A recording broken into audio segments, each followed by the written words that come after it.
chapter 2 that is a little better than the King James. When you read it in the King James, it's hard to really understand it, but this translation is a little better.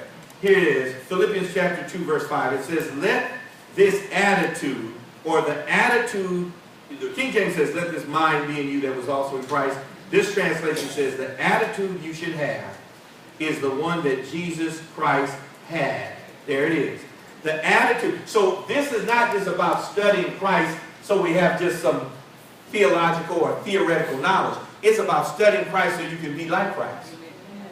Let this attitude be in you that was also in Christ. Or the attitude you should have is the one that Jesus had. Now listen to this. Verse 6. He always had the nature of God, but he did not think that by force he should try to remain equal with God. Translation. Listen, you have the Spirit of God, and you have a will just like God. So you have the right to not do what God is telling you to do. But if you're like Jesus and you study him and you have his attitude, you'll say, yeah, I know I don't have to listen to God, but I'm going to listen to God. I know I don't have to do what God said, but I know I'm going to do what God said. Now watch this. It says, he always had the nature of God, but he did not think that by force he should try to remain equal with God. You know what's implied in that? This is very important. He did not by force try to remain equal with God. That's saying that the Father asked him. See, it's not expressed, it's implied. The Father said, son, I need you to go down and take one for the team. I need you to go down to earth and lower yourself. You are the creator. You help me to create everything. But I need you to do something that's unimaginable. That is, I need the creator to become the creation. I need you to actually become as low as the thing that you created, because that's the only way you can save man is by becoming a man. Because we, God, we can't die. Humans can't. We're spirit. We're not body. So you have to become a physical body in order to die as a physical body to pay for their sin. Are y'all with me today? Yes. So he said, I need you to not fight me on this. And it said that Jesus did not think that by force he could have bucked up and said, no, I ain't going down there. He was looking him eye to eye. He didn't do like I did to my mama and said, no, I ain't taking that whipping today. I wasn't running for Jesus. I was running for my life. I was running to get my whipping and whooping. But I wasn't saved then. But had I known that, I would have submitted to my mother and said, I did wrong. Whoop away. Too bad we can't turn back the hands of time. But I would have submitted. Jesus, she's ready to whoop me now. Jesus submitted. Verse 7. Instead of him fighting the Father, instead of this, of his own free will, he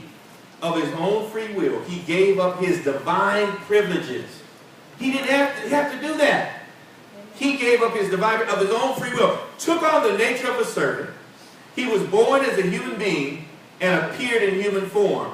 He was humble and walked the path of obedience to his Father all the way to death, even the death of the cross. And church, we got to finish with verse 9. And for this reason, as a result of the fact that he did humble himself, submit himself to the will of the Father, for this reason, it says that God raised him to the highest place above and beyond every name that is named in this world or in the world to come. What am I trying to tell you? You're studying Jesus. You see submission. But baby, get to the end of the book and you're going to see success. You really want to be successful? You humble yourself to the will of the Father.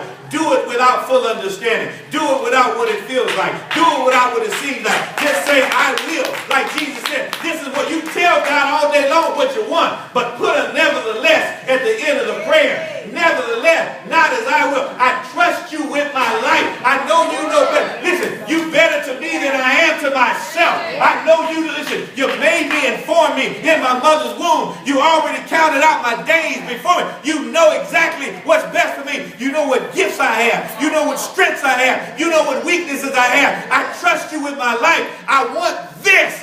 Nevertheless, your will be done. My time is up.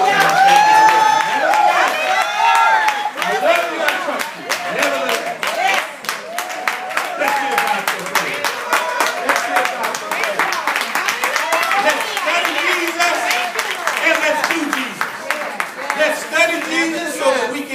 Jesus. Yes. And yes, it's going to mean some suffering. But I got news for you. It's going to end up with sweet, sweet success. Because that's what it was for Jesus. Let's give Jesus one more hand clap of praise. There's about, I suppose,